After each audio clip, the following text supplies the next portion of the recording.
Is that the best basketball you've seen Olivier?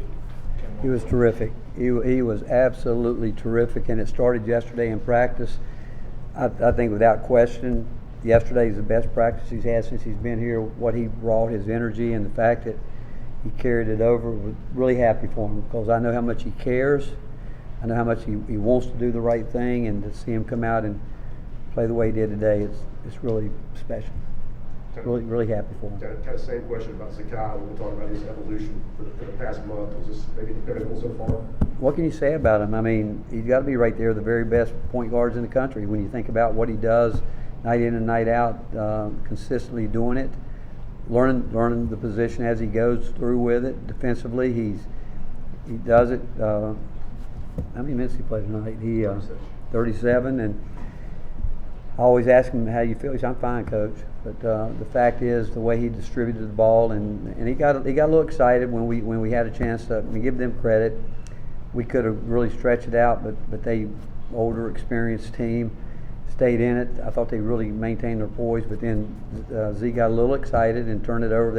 I think they scored 6 straight points off turnovers where we were trying to force too much. But what he's learning how to do is make his teammates better, which is the sign of a point guard, the guy becoming a point guard, understanding that's his job, to find a way to make his teammates better on the offensive end. And as he continues to do that, he's going to make everybody better. And by doing that, we get better. Ryan, Mike, and Gentry.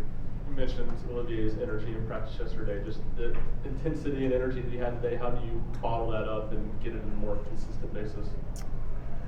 That is a great question. You know, if I could figure that out, and maybe, last year it hit him all at once where, he was playing great basketball before he got hurt. Maybe this is what it's going to be to get him going. But I thought he really searched out his spots on the floor. I thought he understood tonight so much where he wanted to get the ball and what he wanted to do. Never looked rushed, never looked like he was not sure what he wanted to do.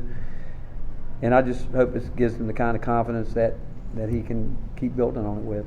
Because he works, and you guys know him, he loves the game and he works at it, and he deserved this night.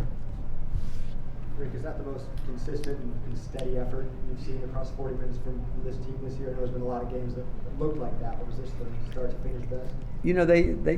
They got a lot in the second half, and you got, again, Rodney does a terrific job. I mean, he's handled a very difficult situation, and I thought he's a very poised individual, and I think their team played with a lot of poise. And whether the fact that we didn't play as many people tonight, we were giving up back cuts, easy baskets, but that's what they do. They run a really good flow motion game where, because you're really trying to work hard, they're a really good 2-point shooting team, and you're trying to run them off cuts, and you get too aggressive doing that. They do a great job of back cutting. They did that tonight to us too many times. End of the game, we can't do what we did at the end of the game, not being ready on an out of bounds play and giving up 2 3-point plays back to back. I mean, those type things. But we beat a really good basketball team tonight. Ricky, we've had right here. Well, We've had obviously a lot of good teams, but never one defensively has had the numbers this team does. What do you think's made this group special? And then is it also comforting to have a game that get it done offensively when Texas does play pretty well in the second half offensively? Well, I think the key is we've got individuals that want to be good defensive players, and we've got individuals that can not only guard the basketball consistently well, but they also can help their teammates. And the last couple of weeks, we've really tried to harp on when we switch, because we love to switch. We'd like to be able to go 1 through 5 if we can with our post guys, being able to stay in front of the ball. But the biggest thing that we've tried to get them to understand is personnel. When we do switch, do you understand how we need to play this particular player at this particular time? And tonight, really, some of the breakdowns, and I might be wrong when I watched the tape, but what I saw tonight, I thought our guards didn't do a very good job in switching situations, where some of the threes they gave up, some of the good looks they got early in the game. Transition defense wasn't great. They had some looks that could very well have gone down. But to really answer your question, we've got a group of guys that I think that believe in defense, and they want to be good at it. And that's a big part of it, guys that want to be good at it and know that it really is something that we have to be good at to be the team that we want to be. And there's a lot of things that go into it, but that's where I think too our guys know that we've got to get better with some things. Grant, Wes, and Noah. Rick, Rodney said this team has the ingredients to go to the Final Four. I assume he knows what you're looking for as well as anyone. What do you think that's true? Do you think this team has?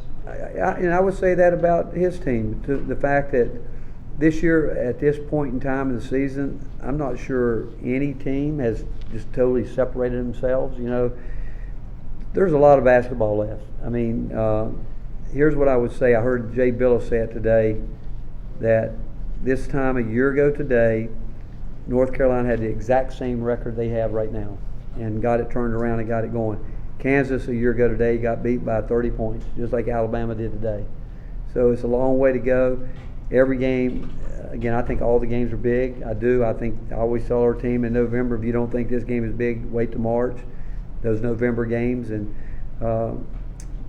so right now, I mean, I love this team. I think we got a chance to be as good as we want to be.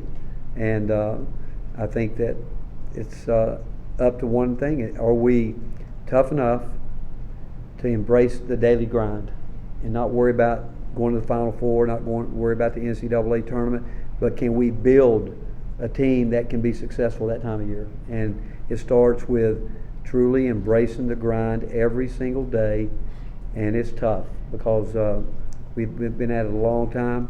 And can you knock out all the noise around you? Can you not, let whatever's out there, the noise, talk about it and just be able to come to work? And I told him today, we've got to have a man's mentality in the fact that when we come in here and we get ready for games, it's not about being all emotional and jacked up. It's about taking care of business and knowing that it's hard to win games against a team like the University of Texas.